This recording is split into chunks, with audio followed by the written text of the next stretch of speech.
Arlene Pelicane joins us as our plus one on Don and Steve Plus today. Thrilled to reunite with you, friend, and a brand new book, and one that's for both men and women, but it's a marriage book, and that's not always the case.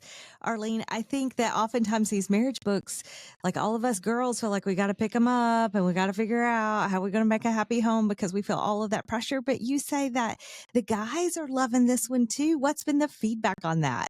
Yeah, that thrills me when a man says to me, "Oh, I got your book and I really like it and I'm actually reading it." I'm like, "What?"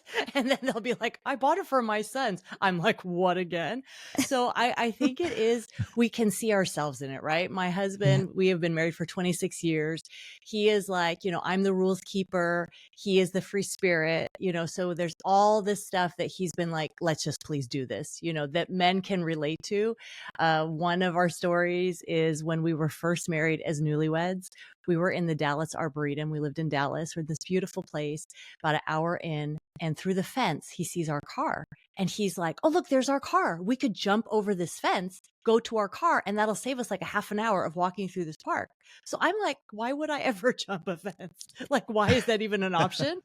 And so before I knew it, he had his hands, and he was pitching me across, and I had one leg on one side and one leg on the other. I'm like a newlywed. I start to cry. I'm like, "Why have you put me up here? I don't know what to do. I'm terrified." And now there are people coming towards me, and I'm so embarrassed because they don't know if I'm climbing in or climbing out. He jumps over it so quickly, like no problem. And he's looking at me like, "Have you never taken a PE class? Like, how can you not know how to jump just a few feet?" Like and both of us were so frustrated with each other. So the book is full of these, like, here we are frustrated with each other, the things that we loved when we first started dating, like, "Oh, he's so adventurous," then it's like, how did I get myself into this scrape? So I think it gives men and women the license to be like, "Oh, see, I'm not as crazy as you thought I was." I get it. That's real. And then the title of the book, I think, also is kind of Yes. appealing to guys. True. Making marriage easier. Yep. Well, guy doesn't want that. Yeah. That right there. I'm like, oh yeah, I want the easy button. I'm in. Yeah, I sometimes need the easy button because sometimes I'm like, man, I thought I kind of had her figured out a little bit, but now feels like she changed the rules on me in some way. That's right. We would never do that. Right? No. Girls would never do We're that. so simple.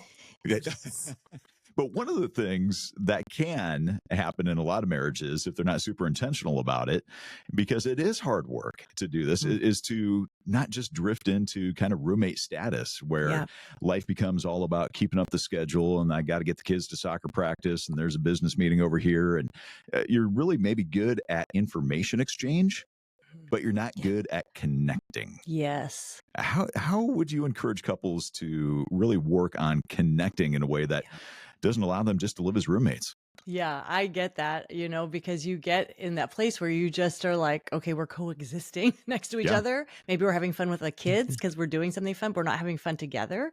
So I think a really great thing, it's one of the decisions in making marriage easier. It's a fourth decision, and it's to take fun seriously, to not just relegate like, oh, fun is something we do once a year on vacation. Fun is something we do when we have more money. Fun is something we do when the kids are finally out of the house and we can have this time together. No, you have to ask that question, like, when was the last time my spouse and I had fun? And if it takes a really long time to answer, if it has been definitely more than 1 month, then you need to think like, okay, how can we make it a habit? Like, it doesn't have to be like you have to go somewhere fancy or you have to do something, big or take a lot of time, but like a shared joke, or like you watch something that you both think is really funny, or you pull out an old picture from 20 years ago and you're like, look at your hair, just something that makes you laugh together and you do it on purpose. Date night is great for this, having rhythms where you're having fun together. So I think that helps you to realize, oh, I like this person. I like being around this person. And it's really warm conversations. So not just in exchange, like, you get the dry cleaning. Do we got this bill? I mean, how fun is this, right? We got this bill. What are we supposed to do with it? Like, this is not fun. So the warm conversations, that's all about finding out, what was the highlight of your day? What's been running through your mind all day today? If I could wave a magic wand and fix something in your life, what could I fix for you? And just, you're curious about each other. You're trying to learn about each other. And just even that small habit of asking better questions to your spouse could help stoke that connection. So it doesn't feel like you're only exchanging information. Arlene, you mentioned in the book too, making marriage easier. And you just said it again about the kids Yeah. and how the kids are not to be the center of the universe. Now, mine are grown, but as I reflect, man, Yeah. I probably hashtag failed that one Totally. because I mean, get they are what we do, Sure. right? Once Yeah. they come into the picture, it's just Well, they're so all demanding. well, they are demanding from those diapers early on to Right. later needing rides to everything. Yeah. But how do we take the knowledge of the fact that we have made them the center of the universe and we need to stop that Yeah. and still nurture, but make our spouse priority? Yes, to realize, okay, when they're a baby, I get it, all eyes on the baby, but then it's like, hey, they're 2, 5, 10, 15, all eyes are still on the baby. So it is 25. that not being child-centered, and also realizing that, wait a minute, if I'm that way, then my children are going to grow up and think, I don't want to be married. All that person did was take care of me. Like, that doesn't look very fun. So even thinking in the future, what is this communicating to your kids, that you are at their beck and call? That's not necessary. Now, obviously you're supporting them, you're loving them. Yes, of course. So I think it is important to realize that the kids will grow up. You just talked about being, having adult kids. I have 2 in college, 1 in high school, and realizing these kids are going to grow up. And if the Lord wills, and if they get married, they're going to have a different family. I'm going to become extended family. So you could look at your 5-year-old and be like, someday I'm going to be your extended family. Yeah. And I really should make sure that I and you're, and you're whatever, if you're the dad or the mom, that the spouses, that we are tight. So that's kind of your goal throughout it. Yes, we're serving our kids. We love our kids, but we're to be tight, like mom and dad, husband and wife. We were a husband and wife before we were a mom and dad. And that mindset of, this is the relationship that's going to outlast. These kids are going to leave, but my spouse will be there. So I'd like to do these easy tests. Just if you think to yourself, who in my life do I treat the best? Woo. And I would probably, my daughter, my high school daughter, that lives here, I would do anything for her. And so then to realize, okay, wait a minute, if my husband asks me for something, I should treat him with the same kind of being like, yes, I'm willing to do that, as I would for my daughter. If my daughter has a practice and I have to sit in a car for 2 hours because it's not worth it for me to drive back and forth, I'll do that. I won't even think twice about that. I'll bring a book, I'll do some errands, no problem.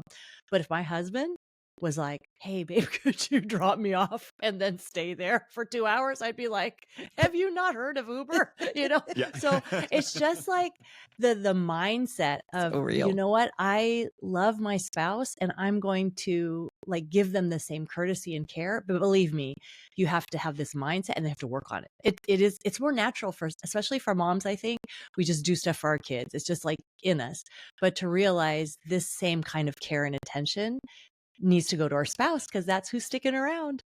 Yeah, no, that's so good. And one of the things I hear you really inferring in that is that's got to be intentional. You've got to make the decision that I'm going to do this. And you talk about decisions that make marriage easier. We've already touched on, a couple things there, and having fun being the fourth one you said.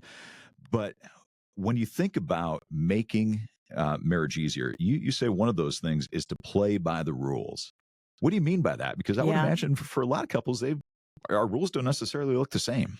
That's right. And that's okay. So you are deciding these are the boundaries of our marriage.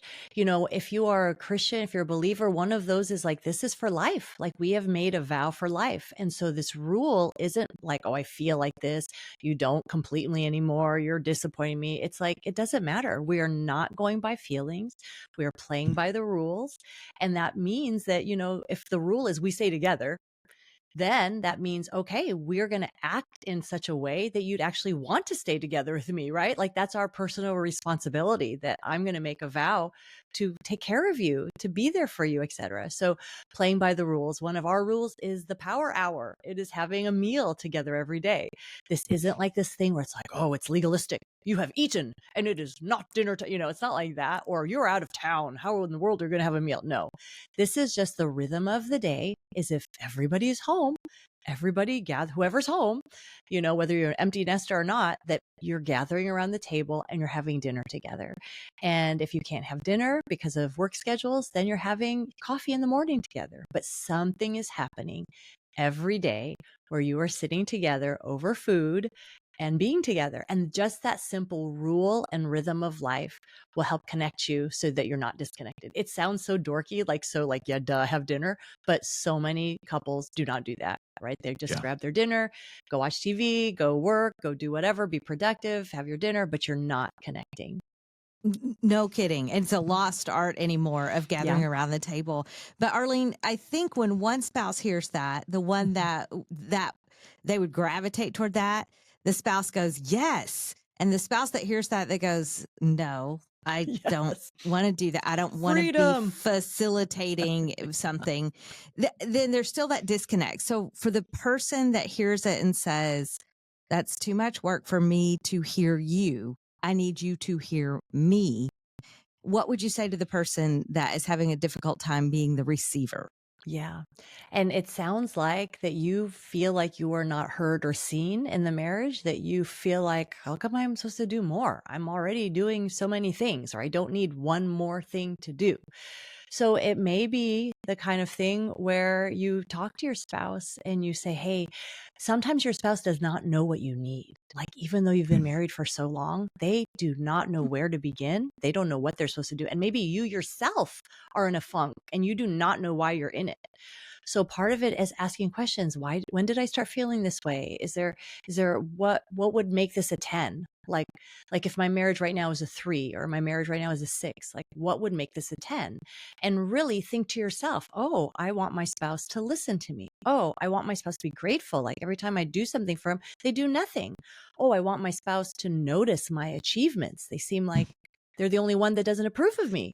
So kind of get to that point where you yourself know what is missing here, and then work on communicating that to your spouse. But I tell you what, in the meantime, one of the principles, I know in this moment you don't feel like hearing it, but it is to give thanks every day, that decision of, hey, even though I'm in that spot, I'm going to give thanks. And as you do that, like something's going to start shifting in your heart. You start being more open. And if the first thing is just, you know what, I'm just thankful that I have a spouse. That's all you can say about them. I'm thankful that I'm not alone and that I've got this person. That's where you start. But it is thanksgiving to God. So I could just imagine some people listening to this or watching us and saying, I'm not even sure that I could go there, because sometimes I think freedom from my spouse would be better than the life that we're currently living right now. For the person who's like, yeah, I hear attitude, gratitude, it's an important thing, but man, I'm just don't even know how to start to begin to do that. Is it just as simple as choosing to do that, choosing that mindset and saying, I'm going to keep thinking this way no matter what? There is a choice for sure. And I think you can go to the dark side of the moon. Like sometimes we think, wow, that would be just so much better if our spouse was not there, right? So just go there. So let's say you do break up. Let's say you do divorce. Okay, now what kinds of problems are you looking at? Financially, for husbands, you think like, wow, I've worked so hard to make this money. And now I'm, and I know it sounds weird, like this isn't just about money, but you have to consider like a huge amount of your assets and your money they're going to go to your wife, and you're going to have to work to support her, even though she is not in your life. The way I think this kind of hits home is that you think, wait a minute, like if I'm going to work for money, but I'm just going to give it to her, why don't I work on my marriage? Like, why don't we stay together? And why don't I just keep my money? Well, let me keep my money that I've worked so hard for. And then let me just work on things with my spouse. I remember meeting someone at church, and he was in the military and he was separated from his wife for, geographically for 6 months. And I said, oh, that must be so hard. And he was like, no, I'm having the time of my life. He was like, no, it's great. And I thought to myself, this is not how to make marriage easier. This is not the right way. And the right way really is learning how to love and appreciate each other, letting the process, of sticking with your commitment, letting it make you a better person. But the truth is, if you go to the dark side and you say, okay, what if I did, okay, it's over. Like, it's too hard for me. Well, what would that look like? You sitting alone at dinner every night, you wondering like, gee, what should I do tonight? Wow, I only get the kids 2 days a week. I've got to go have these all appointments. And then you get all the hassles. You still have the hassles. The kid got called to the principal's office. What do you want to do? You have all the hassles still. So it's really, I think, a sobering thing to think, okay, 10 years from now, if we split up, what will that look like? Financially, Yeah. what will that look like? Spiritually, what does that look like? How does that affect children if they're involved? And it could be a very sobering check of like, wow, that doesn't sound a whole lot easier than my situation. Yeah, that check is really important, isn't it? Like the reality Yeah. check that we Yeah. need, whether we're just thinking it all the way through. And you're right. If it's going to be hard, why not just come back to the core Yeah. of the marriage and remember why you started dating that person in the first place, how you got together, what was it you loved about that person. But oftentimes through the years, Arlene, there becomes this atmosphere in the house that it can come into like a complaining center or a Mhm. negative center. Everybody comes in and dumps, and then everybody walks Yeah. away and they don't feel encouraged. You talk about in the book, you talk about we've got to shift the attitude in our home. What are you sharing with us? Yeah. What was the sin of the children of Israel? You know, it wasn't that they built another calf. It wasn't that they were idolatrous. It's kind of crazy. It's like, oh my goodness, they were grumbling. They're like, you give us this quail, you give us this manna, we're sick of it. You give us the cloud by day, whoopee. You give us the fire by night. Oh, whatever. You know, like God's providing for them, but they're like, this is not good enough. So in the home, this is easy to break down into this because just think we are on social media, we're on phones, we're on entertainment. We're like, if this is not amusing, this is not, must not be good. You know, so we're just so used to like, oh, life should be so easy. Life should be so entertaining. And when it's not, we just complain. You know, we're so used to not waiting for things. So I think part of it is coming off of screens, whether it's mealtime, certain nights of the week that you're off of screens, certain practices, you know, that you're like, hey, why don't we take a fast from YouTube for a week and see if we might complain a little bit less? Because we're being shown things that aggravate us, that get us angry, you know, so it just kind of rubs off on everybody. And then really, you could be the change agent in your home. So to realize, wait a minute, I could be the one to say that kind word. I could be the one in the midst of all that complaining to be like, you know what? School might be really hard right now, but I noticed you got a B, and that was a better grade than you got last time. So that means you're working on stuff. Good job. Like, that's awesome. I see that. You know, and you just start looking for that at every single person in your house. You start looking for like, you look good today. This outfit you put together, that's totally working for you.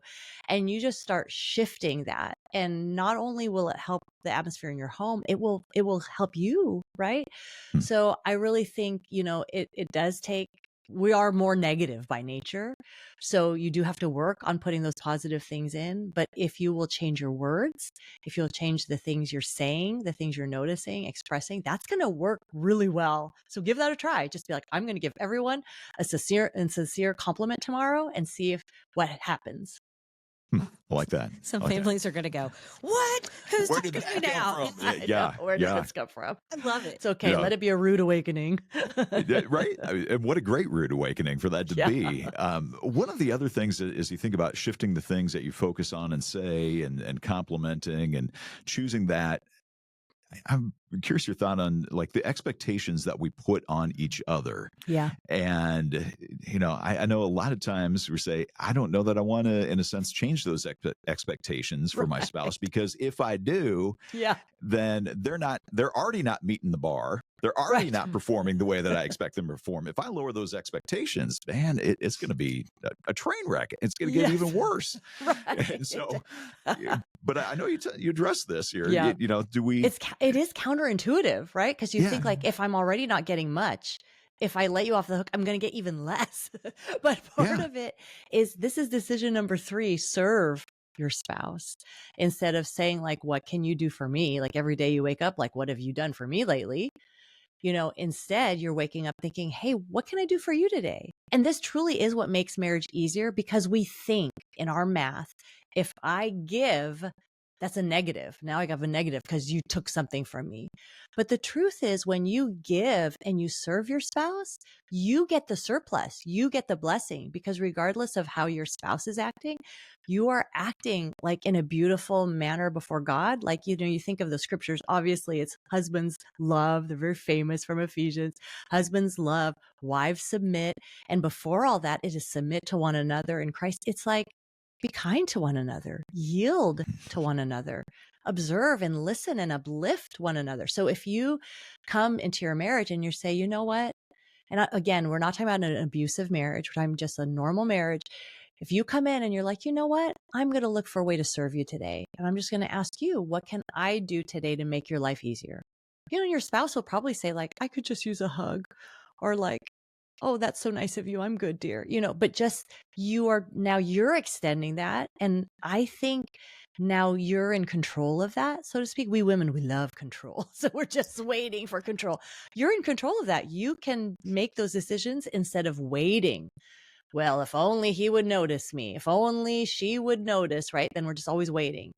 So take that first step to serve your spouse. You know, I had this funny experience where it was a Saturday, just happened. And I was gone with my daughter in the morning. I came home and I like shined up my bathroom. Like I hardly ever do this. So I like, there's wood paneling and I like shined it with pledge and I did this stuff. And I was like so proud of myself and just waiting for my husband to notice and tell me like, oh, good job. And he didn't say anything. So I figured, you know what? We're long in our marriage. I can tell him, you know, he's not a mind reader. I can tell him. So I say to him, honey, I shined up our wooden cabinets and I really want you to say thank you. And he's like, have you noticed our like outdoor landscaping? So he had spent 3 hours trimming the palm trees and our yard waste was like overflowing. And I had not said a thing. I hadn't even noticed that he had trimmed the palm trees because I don't notice these kinds of things. And he literally took 3 hours to do it. And he's like, you spent 15 minutes shining up the little wood cabinets and you want me to like throw a party for you. And you didn't even notice the thing. So just for us to realize that's kind of how we see ourselves. Like, oh, I'm such the hero. I've done this thing. But you consider the other person and you realize, oh my goodness, you actually do a lot more than I give you credit for. Mm-hmm. And the expectation thing there again, right? Yeah. Like you do something and you expect him, for me, I expect Ben to notice it. And I didn't notice the 3 hours or 10 hours or whatever of yard work because you think, well, that's what you do. And so we put these expectations on one another. Or, but I'm so glad you bring that out because it's important for us to start to recognize it. Because then when the hard times come, I mean, the really difficult, those that are big losses, upheaval in our lives, if we have not built some of this relational equity into our marriage, then we don't have one another to lean on, to cry to, and it could go either way. It could affect you both. I know you have a story and you share that in the book about big loss. Can you share that with us? Of course. Yeah. We had trouble having kids. I thought it would be easy because none of our parents, had trouble having kids. So here we are, we're in infertility doing these treatments. And finally we figured out I had a fibroid in my uterus. We had that removed. So we had our first child. It was so exciting. I was pregnant with child number 2. We were just thrilled. We found out it was a girl. So it was just all so exciting. And then we found out the day before Thanksgiving when they did the ultrasound that she was really sick. So they told us she has chromosomal defects. She probably will die in the womb. And so that was Thanksgiving and that was hard. So we kept praying just like, Lord, either take her home to be with you or heal her body, or you're going to give us a special needs child and give us the grace for that. And every week we would, go forward for prayer at church and just kind of lean on the Lord. And she made it all the way through Christmas. So I was pregnant at Christmas and had the pictures, with my big belly and all that. And then between Christmas and New Year's, we lost her at 26 weeks. And that was the hardest loss that we had had as a couple before. And it is in that loss, right, that God shows up. Like God, when you are hurting, God is so close to you. And yet we're different, right? Different people, and you grieve in different ways, and it's okay. So I think that's also part of it is like, if one of us is getting over something faster than the other, that's okay. It doesn't mean that the other one has to speed up. It doesn't mean that it's bad. You didn't warn enough. So just be patient with one another. That's something we learned, like, we have different stages of grief. And then we had a memorial service for her. So that was good. Like have closure, have Mark milestone it, that, hey, this is a loss that we have had. And those scriptures of Job saying, though you slay me, yet I will praise you. It was just that sense of, let's be united, that, though things don't work out as we want, though things don't work out as we understand, God, he doesn't mind that you're angry with him, right? You can shake that fist and be like, God, why did you let me get pregnant if I was just going to deliver a dead child? You can, oh Lord, why did you let me do that? But at the end of the day, when it's all said and done, that fist, becomes that open hand of like, blessed be the name of the Lord. Blessed be the name of the Lord. No matter what happens, blessed be the name of the Lord. And then, the day that she would have been due, my husband and I had been praying like, Lord, you're going to give us another child. And he really had the faith, like, he's going to give us another girl. I just know he will. And I peed on that stick and took that pregnancy test, and we were pregnant on the day she would have been born. Oh, Wow. And then a Christmas later, 1 year later, we had a little girl named Noelle, and she's in college right now. So we can look back and say, wow, God, and it was something that brought us together. So when you go through something hard, give each other grace to mourn different ways, be open to each other, talk to each other, but unite and say, this has hurt both, we are both hurt, unite in that, cry out to God together. And I just recently was talking to Heather Holloman. She has this wonderful book, The 6 Conversations. And she just shared, when someone is hurting, that wonderful questions are, what has this taken away from you? It's a good question to ask your spouse. Yeah. What has this taken away from you? And then the follow-up question, what can this not take away from you? And I just thought those questions were so good. So some of it is just like talking to your spouse. And maybe those are words you could use, like, hey, we're going through this hard time. What is this taking? Like, what kind of toll is this taking? What is this taking from you? And then what can it not take from you? Like, what can you resolve to keep?